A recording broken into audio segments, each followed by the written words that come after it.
Vale, estem aquí amb José Melero, regidor de Silla, i anem a fer les següents preguntes. Primera pregunta. En la seva opinió, què opina sobre el creixement repentí de partits com Podemos o Ciutadans que estan posant en perill el sistema del bipartidisme? Jo porto lluitant contra el bipartidisme des que tinc ús de raó. Sempre he pensat que el bipartidisme és un mal model, que es dona sobretot a països anglosaxons, molt menys a països llatins. I en Espanya, durant la transició, se va fer un model híbrid en el qual, per una banda, se respectava el bipartidisme que representava els bàndols espanyols clàssics i, per altra, se donava entrada als partits nacionalistes perifèrics per a que pogueren tindre representació i així arribar a quadrar el circuit. Això que s'ha dit, el règim del 78 entra en crisi profunda en la mesura en què no s'ha hagut donar una sèrie de respostes a la ciutadania, com ara tindre una tassa d'atur del 23%, una cosa inèdita en la Unió Europea, o la corrupció que s'ha produït durant tot aquest temps i que ara està esclatant en la cara del sistema. I ara la pregunta que tu me dius, aquests partits són una conseqüència d'aquestes coses, de no saber donar solucions als problemes dels ciutadans i, per una altra banda, pensar-se que això era xarreta d'olives i que era per a sempre. Això no era per a sempre, com s'ha demostrat, i apareixen aquests partits. Què me semblen aquests partits? En certa manera, oportunistes, sobretot per als que ja portem un rato lluitant contra aquest sistema des de baix, sense canviar-nos de jaqueta, diguem sempre les mateixes coses que quan les diem semblaven bogeries i ara sembla que són modernes i que estan molt de moda i demés. I bé, són benvinguts a l'activitat política, sobretot perquè és que com jo hem dedicat tant de temps a aquesta activitat i sempre hem volgut que s'acabarà el bipartidisme, que vinga nova gent a intentar que s'acabi el bipartidisme és una bona notícia. D'acord, ara parlant sobre l'educació, sobre la llengua, en la teva opinió, quines actuacions evitarien la degradació de l'educació en valencià que està passant des de ja fa uns anys?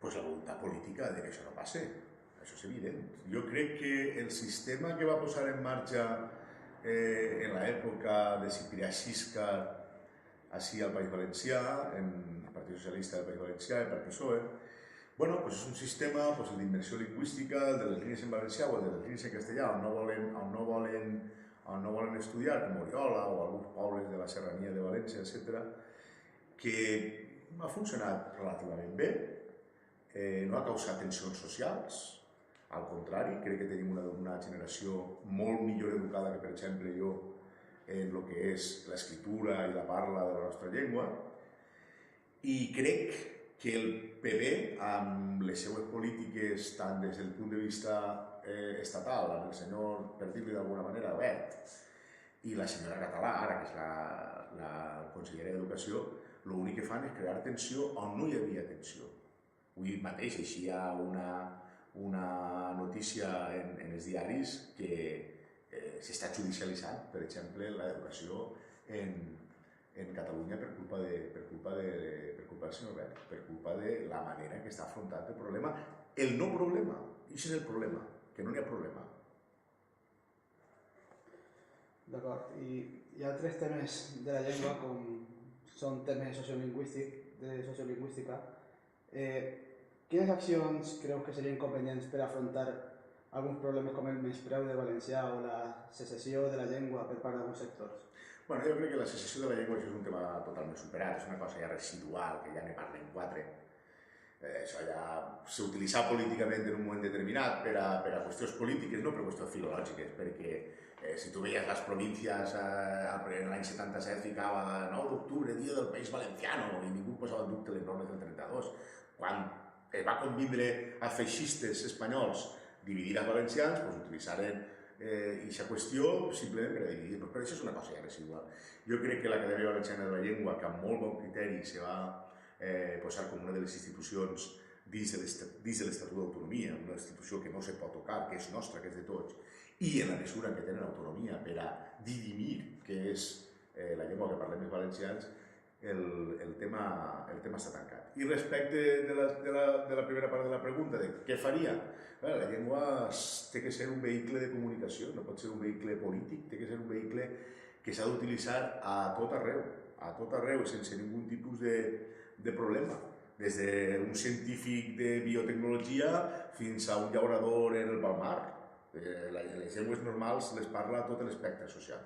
I jo crec que hi ha que fer una feina de conscienciació, de que parlar una llengua sempre és una riquesa, sempre és un tresor, sempre és una manera de veure el món distinta, i la nostra obligació és prendre totes les mesures oportunes per a que això passi. Ara, parlant un poc del seu partit, quins objectius s'han plantejat per a les eleccions autonòmiques del 24 de maig? Bueno, després de fer la travessia del desert, de costar-nos tant arribar on hem arribat, d'estar a les portes de poder per primera vegada, ni que siga en pacte, poder governar este país, pues la veritat és que els objectius que se plantegem, primer que res, és mantenir el cap gelat davant d'una situació que per a nosaltres és novedosa i que pot portar-nos a tensions en la mesura en què no coneguem aquesta nova situació com a moviment polític. I jo crec que l'objectiu és fer una campanya el més honesta possible, dir-li a la ciutadania allò que pensem, tindre el cap fred per a saber la responsabilitat que ens pertocarà si ens toca governar aquest país i, sobretot, tindre l'objectiu de no defraudar el meu país quan me toqui assumir la responsabilitat que me dona el meu poble, bé sigui a governar o bé sigui a estar en l'oposició. I en el cas de tindre l'oportunitat d'estar al cap davant del govern valencià, vostè quines creu que serien les actuacions del seu partit per a corregir el gran problema de dèficit econòmic a València? Primer, un finançament just per als valencians. Això és el primer i fonamental. Això és el que hi ha que abordar de manera automàtica. No pot ser que el govern espanyol, de manera sistemàtica, des de l'any 1982, que se fa el primer sistema de finançament, ens tracte amb el menyspreu que ens ha tractat.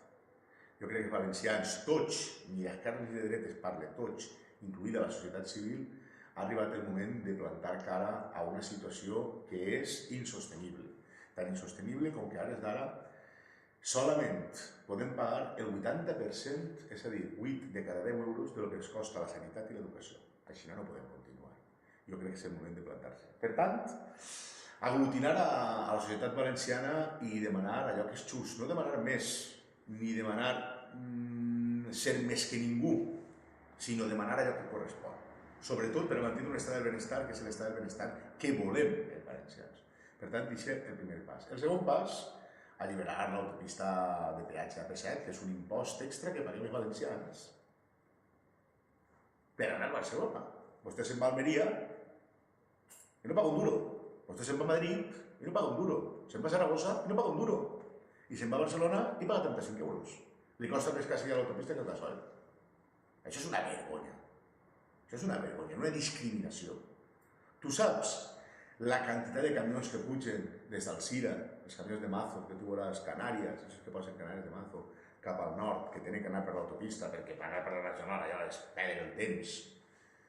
La quantitat de diners que està quedant-se a l'autopista, que podrien crear valor afegit, així en el País Valencià, i que està pagant-li a l'amo de l'autopista i no està quedant-se en l'empresa per a reinvertir en millors salaris, en millors infraestructures o millors salaris, és un impost encobert que ens ha posat l'estat espanyol històricament. I finalment, el tema de les infraestructures. Nosaltres suposem el 10% de la població i el 10% del PIB de l'estat espanyol. I només que rebem el 5,7% de les inversions, de manera històrica. O per PIB o per població, ens ha de tocar el 10%. I això és una cosa que s'ha d'acabar. Això és una cosa que s'ha d'acabar. El tren, fes la prova d'anar a Gandia, de Gandia a Benidorm en tren, fes la prova. Fes la prova d'anar de Xàtiva al Coll en tren, fes la prova. Això són coses vergonyoses que estiguen passant ara mateix. No cal que vagis tan lluny. Fes la prova d'anar en transport públic d'ací a Torrent. 7 quilòmetres. Agafa el transport públic i me dius quant te costa.